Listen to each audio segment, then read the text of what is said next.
তো বন্ধুরা, আবার আমি চলে এসেছি আপনাদের মনের মাঝে।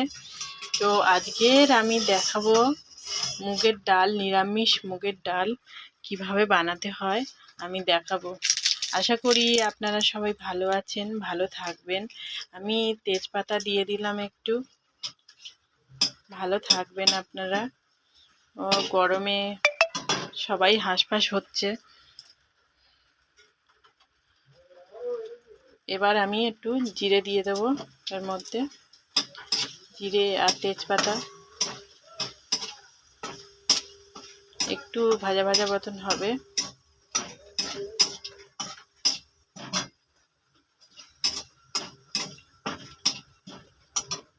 এবার দিয়ে দেব গ্রেট করে রেখে দিয়েছিলাম আদাটা দিয়ে দিলাম।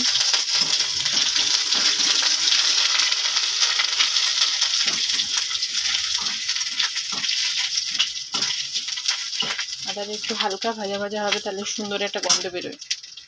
এবার দিয়ে দেব জিরে গুঁড়ো, জিরে গুঁড়োটা ভাজা করলে ভালো লাগে। এবার দিয়ে দেব হলুদ গুঁড়ো।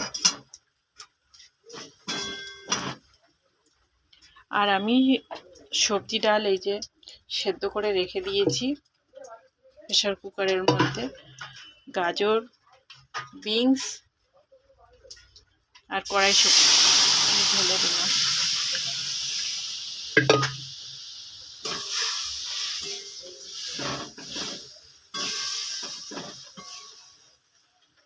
আমি কাঁচা লঙ্কাটা একটু পরে দেব, কারণ এই ডালটা আমার মেয়ে খাবে, আমার বাচ্চা মেয়ে তো, একটা ছোট্ট বাচ্চা মেয়ে রয়েছে।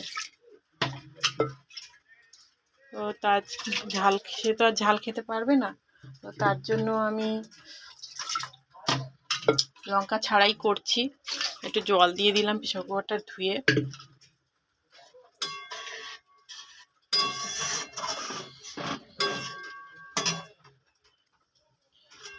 এবার যে একটু ফুটে উঠবে, এই যে গাজর আর হচ্ছে কড়াইশুঁটি আর ক্যাপসিকাম, বিনস দিয়ে দিয়েছি এর মধ্যে। ডালটা আগে ভেজে নিয়েছি। এবার দিয়ে দেবো একটু নুন, আন্দাজ মতো নুন দিয়ে দেবেন। আর একটু নিরামিষ বলে তো একটু দিয়ে দেবো মিষ্টি, চিনি দিয়ে দিলাম। আপনারা